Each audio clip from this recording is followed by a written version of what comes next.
मसाल दिखेगा सड़कों पे, शहीदों का हनन हुआ तो शहीदों का हनन हुआ तो शहीदों का हनन हुआ तो शहीदों का हनन हुआ, मसाल दिखेगा सड़कों पे, शहीदों का हनन हुआ तो शहीदों का हनन हुआ तो शहीदों का हनन हुआ तो शहीदों का हनन हुआ।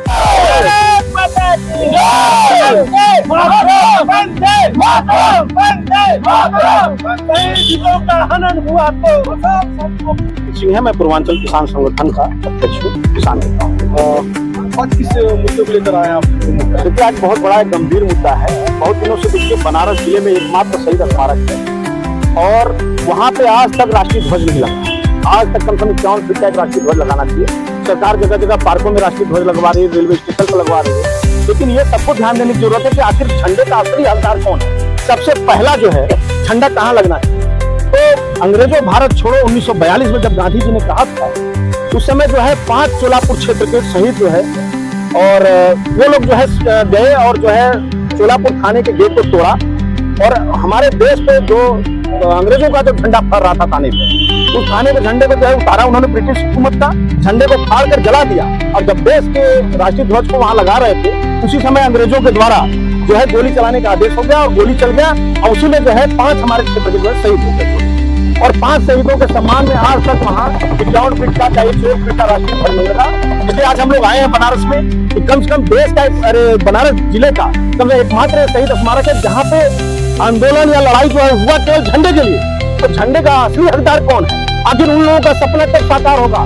देश आजाद हुए आज 75 साल हो गया। नेता मंत्री विधायक सांसद हर साल आते हैं, हर साल कुछ न कुछ वादा करके जाते हैं, लेकिन आज झंडा नहीं लगता है। देखा जाए तो प्रधानमंत्री जी हो या माननीय मुख्यमंत्री जी हो, सबकी राजनीति ऐसी झंडे पे और राष्ट्रहित पे चल रही है, लेकिन खुद बनारस के अंदर राष्ट्रीय ध्वज नहीं लगा हुआ है।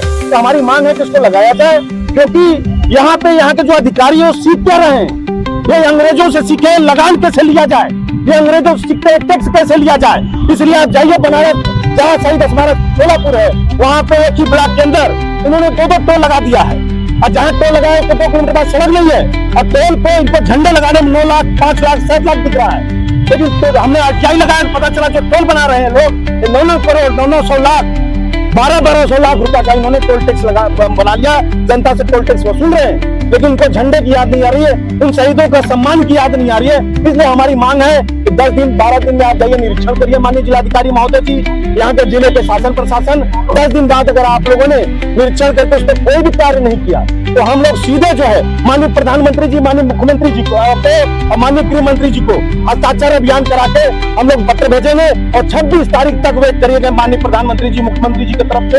अगर यहाँ राष्ट्रीय ध्वज लग गया तो ठीक है, नहीं तो पंडित मदन मोहन मालवीय जी ने बहुत ही अच्छा बनारस के लोगों को, देश के लोगों को सिखा कर गए कि सार्वजनिक कार्य करने के लिए, राष्ट्रहित का कार्य करने के लिए कोई शर्म नहीं है, कुछ नहीं है। राष्ट्रहित के लिए अपना कदम आगे बढ़ाना चाहिए। तो हम लोग भी उन शहीदों के सम्मान के लिए, चाहे झंडा 9 लाख का है, 5 लाख का है, 8 लाख का है, हम लोग शहीदों के सम्मान के लिए जितने भी नेता आ रहे हैं इनको पहले मौका दिया जाएगा कि देश का आजादी होने के बाद सबसे ज्यादा मलाई तो ये काट रहे हैं। तो इनका जब भी चाहे एयरपोर्ट हो, बाबतपुर हवाई अड्डा हो, चाहे बनारस के अंदर कहीं भी कोई रैली करेंगे, कोई भी कार्यक्रम करेंगे, तो सहयोग के लिए, तिरंगे के सहयोग के लिए हम लोग उनके पास जाएंगे बॉक्स लेकर। जी, शहीदों को नमन किया जा रहा है जी।